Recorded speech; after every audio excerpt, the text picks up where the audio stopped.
नमस्कार। उद्धव ठाकरे से शिवसेना छिन गई है। जो काम राज ठाकरे नहीं कर सके थे वह एकनाथ शिंदे ने कर लिया है। फर्क इतना है कि जब राज ठाकरे शिवसेना से अलग हुए उस समय बाला साहब ठाकरे जीवित थे और यही कारण था कि बाल ठाकरे के स्वाभाविक राजनीतिक उत्तराधिकारी माने जाने के बावजूद राज ठाकरे शिवसेना को वह नुकसान नहीं पहुंचा सके थे जो एकनाथ शिंदे ने कर दिया। अब बाल ठाकरे नहीं है और एकनाथ शिंदे के पीछे भारतीय जनता पार्टी की ताकत है। और ये अनायास नहीं है, इसका अंदाजा पहले से था कि चुनाव आयोग का क्या डिसीजन आना है।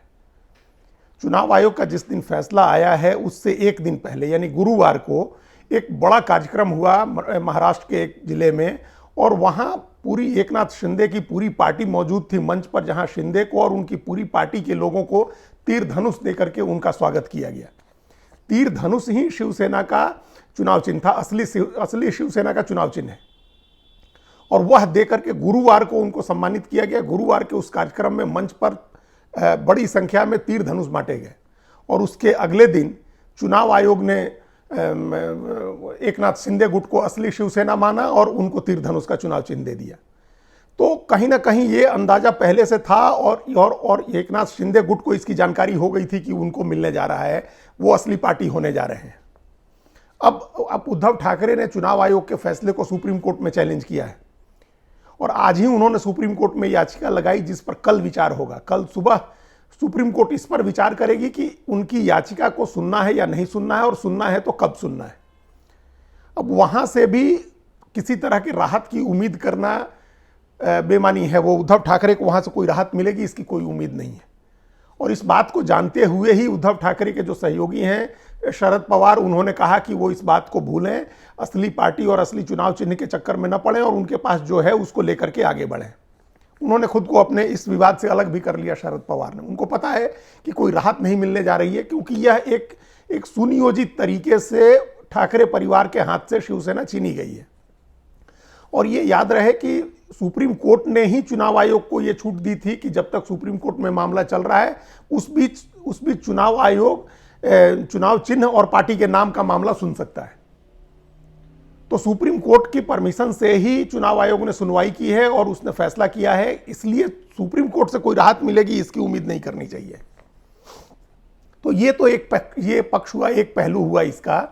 अब सवाल है कि चुनाव आयोग ने जिस आधार पर यह फैसला किया है कि एकनाथ शिंदे का गुट असली शिवसेना है, उससे क्या मिसाल बनेगी और उसका कितना बड़ा और कितना दूरगामी असर हो सकता है।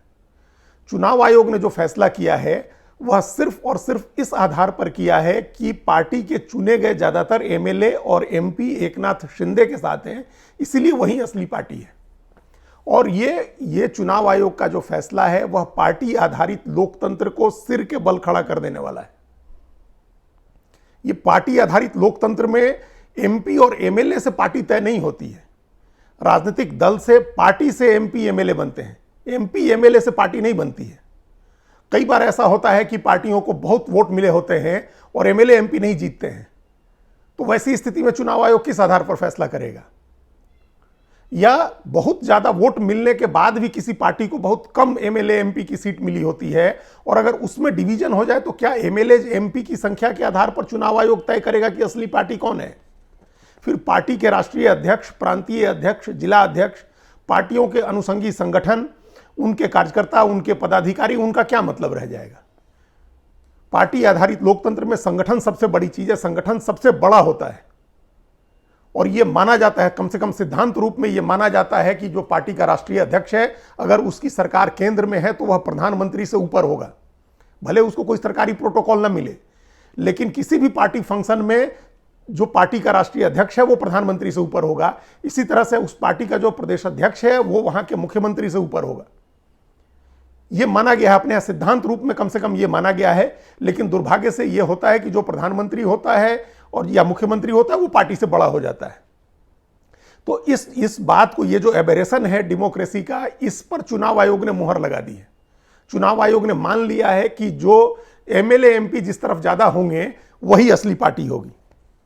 अगर ये नहीं माना होता तो जब डिवीजन हुआ पिछले साल जून में उद्धव ठाकरे की पार्टी टूटी, शिवसेना से अलग हुए एकनाथ शिंदे, तो ये जरूर था कि उनके साथ पहले 16 और फिर बाद में 23-24 और एमएलए चले गए, फिर और एमएलए 10 एमएलए और गए, उससे उनकी संख्या 40 पहुंच गई, उनके पास 40 एमएलए हो गए। और 40 एमएलए होने के बाद उनके थोड़े दिन के बाद लोकसभा में भी टूट हुई, और जो 17-18 जीते हुए एमपीज हैं शिवसेना के, उसमें से 12 चले गए उनके साथ। लेकिन पूरी पार्टी, पूरा संगठन उद्धव ठाकरे के साथ था। वो खुद पार्टी के राष्ट्रीय अध्यक्ष थे, उनके बेटे आदित्य ठाकरे युवा सेना के राष्ट्रीय अध्यक्ष थे, और जो तमाम जिला कमेटीज थी वो उद्धव ठाकरे के साथ थी, तमाम अनुषंगी संगठन उद्धव ठाकरे के साथ थे, तमाम राष्ट्रीय और प्रांतीय जिला स्तर के पदाधिकारी उद्धव ठाकरे के साथ थे। पार्टी का मुख्यालय से लेकर के प्रदेश कार्यालय और जिला कार्यालय तक हर जगह उद्धव ठाकरे का नियंत्रण था। यहां तक कि पार्टी के फंड पर उद्धव ठाकरे का नियंत्रण था, जो आज भी है। तो चुनाव आयोग ने इसमें किसी चीज को कंसीडर नहीं किया, और इस बात को कंसीडर किया कि 54 एमएलए में से 40 एमएलए एकनाथ शिंदे के साथ है, और 17 एमपीज में से 18 एमपीज में से 12 उनके साथ है। इस आधार पर मान लिया कि वो असली पार्टी है, और इससे एक बहुत गलत मिसाल कायम हुई है। अब फर्ज करिए, मैं 2-3 मिसाल दे रहा हूं, 2-3 उदाहरण दे रहा हूं, जिनसे पता चलेगा कि अगर ये मिसाल मानी गई तो कैसा डिजास्टर हो सकता है। जैसे अभी मायावती के पास ऑलमोस्ट 13-14% उनको वोट मिला था पिछले विधानसभा चुनाव में, और उसके पहले 18-19% लोकसभा चुनाव में, जिसकी नेता वो हैं। चुनाव उनके नाम पर लड़ा जाता है, उनके चेहरे पर लड़ा जाता है, और वो नेता है, पार्टी की संगठन की प्रमुख हैं वो। लेकिन उनकी पार्टी के पास आज सिर्फ एक एमएलए है। अगर वो एमएलए अपना एक अलग गुट बना ले और कहे कि वो असली बहुजन समाज पार्टी है, तो क्या चुनाव आयोग इस बात को मान लेगा? या उनके पास सिर्फ 10 एमपी हैं, अगर उन 10 में से 6 एक तरफ हो जाएं और कहें कि वो असली बसपा है, तो क्या मायावती से छीन करके बहुजन समाज पार्टी चुनाव आयोग उन 6 एमपीज को दे देगा? पिछली बार जो पिछला चुनाव हुआ था 2014 का, 19 के पहले का जो चुनाव, उसमें एक भी एमपी नहीं जीता था मायावती का, और सिर्फ 17 एमएलए जीते हुए थे। क्या उस 17 एमएलए में से अगर 11-12 एमएलए एक तरफ चले जाते, तो चुनाव आयोग बहुजन समाज पार्टी का उस गुट को असली बहुजन समाज पार्टी मान लेता? ऐसा किसी भी पार्टी के साथ हो सकता है। एक समय था जब बिहार में लालू यादव के नाम पर पार्टी चुनाव लड़ती थी। लालू यादव पार्टी के सुप्रीम लीडर थे, और उनकी पार्टी के सिर्फ 22 एमएलए जीते थे और 5 एमपी जीते थे। अगर 3 एमपी एक तरफ हो जाते और 13-14 एमएलए एक तरफ हो जाते, तो पार्टी छीन करके लालू यादव से छीन के उन लोगों को दे दी जाती, क्योंकि उनकी संख्या ज्यादा है। फिर पार्टी संगठन और उसके पदाधिकारियों का और उसकी टीम का, अनुषंगी संगठनों का क्या मतलब रह जाएगा? तो चुनाव आयोग ने यहां यही काम किया है कि पूरा संगठन शिवसेना का उद्धव ठाकरे के साथ था, लेकिन एमएलए एमपी चले गए एकनाथ शिंदे के साथ, क्योंकि बीजेपी के साथ मिलकर के उनको सरकार बनानी थी। इस आधार पर चुनाव आयोग ने यह फैसला कर दिया कि उद्धव ठाकरे नहीं, एकनाथ शिंदे का गुट जो है वो असली शिवसेना है।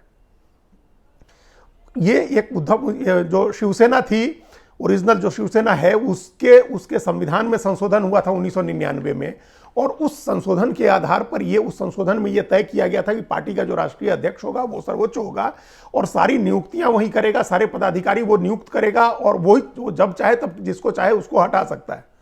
लेकिन चुनाव आयोग ने अपना फैसला करते हुए उसको कंसीडर नहीं किया। उस जो संविधान में, पार्टी संविधान में जो संशोधन हुआ था, उसको स्वीकार नहीं किया, उस पर विचार ही नहीं किया। और उससे पहले का जो संविधान था उसको मानते हुए ये फैसला, ये निष्कर्ष निकाला कि उद्धव ठाकरे के संगठन में जो पदाधिकारी हैं उनको उद्धव ने मनमाने तरीके से नियुक्त किया है, उनका चुनाव नहीं हुआ था। अब ये मनमाने पार्टी के अंदर मनमाने तरीके से नियुक्ति का क्या मतलब होता है? भारतीय जनता पार्टी के राष्ट्रीय अध्यक्ष का कौन सा चुनाव हुआ है? और अभी उनको जो एक्सटेंशन मिला है, उनका कार्यकाल बढ़ाया गया है, वो किस चुनाव के तहत किया गया है? देश में अभी अरसे बाद, 2 दशक के बाद कांग्रेस पार्टी के राष्ट्रीय अध्यक्ष का चुनाव हुआ है। इसके पहले कोई चुनाव नहीं हुआ 2 दशक तक कांग्रेस पार्टी में। सोनिया गांधी अध्यक्ष बनी रही। तो कांग्रेस हो या भारतीय जनता पार्टी हो या इस देश की कोई भी पार्टी हो, वहां अध्यक्ष तक का चुनाव नहीं होता है। पार्टी के पदाधिकारियों की छोड़ दीजिए, अध्यक्ष तक का चुनाव नहीं होता है। जो पार्टी के सुप्रीम लीडर होते हैं वो खुद अध्यक्ष होते हैं, या उनकी मर्जी से अध्यक्ष मनोनीत होता है। फिर उन्हीं की मर्जी से वह अध्यक्ष अपनी टीम बनाता है। टीम के सारे पदाधिकारी जो होते हैं वो मनोनीत किए जाते हैं, किसी का चुनाव नहीं होता है। पार्टियों की राष्ट्रीय कार्यकारिणी बनती है, कोई चुनाव नहीं होता है, उसमें सारे लोग जो पार्टी के राष्ट्रीय अध्यक्ष या सर्वोच्च नेता होते हैं उनकी मर्जी से नियुक्त किए जाते हैं। तो क्या वो सारी पार्टियां असंवैधानिक काम कर रही हैं? या उनके भी भीतर अगर स्प्लिट होता है और और उनके बारे में चुनाव आयोग को फैसला करना होता है, तो वो यही लाइन लेगा कि पदाधिकारी चुने नहीं गए हैं या जो सर्वोच्च नेता है उसने मनमाने तरीके से पदाधिकारियों को नियुक्त किया है। ये क्या आधार बनता है?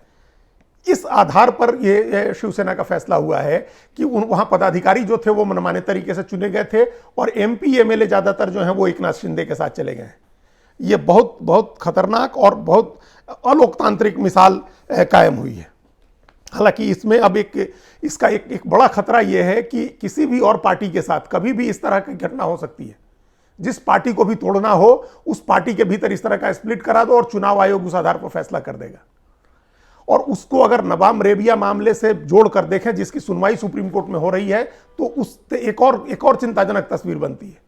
नवाब रेबिया जो वहां के अरुणाचल प्रदेश के स्पीकर थे, उनके मामले में सुप्रीम कोर्ट ने फैसला किया हुआ है, 5 जजों की बेंच ने फैसला किया है कि अगर स्पीकर को हटाने का प्रस्ताव लंबित है तो वो स्पीकर दल बदल के मामले में किसी भी विधायक की अयोग्यता पर सुनवाई नहीं कर सकता है।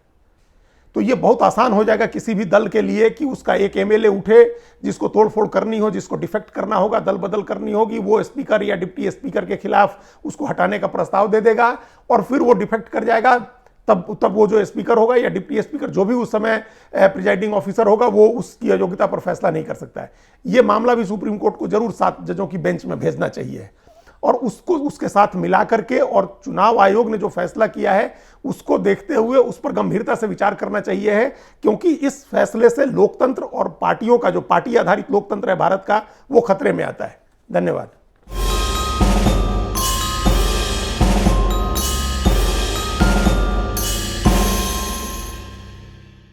कृपया हमारे चैनल के साथ जुड़िए, लाइक कीजिए, सब्सक्राइब कीजिए, बेल आइकॉन जरूर दबाइए।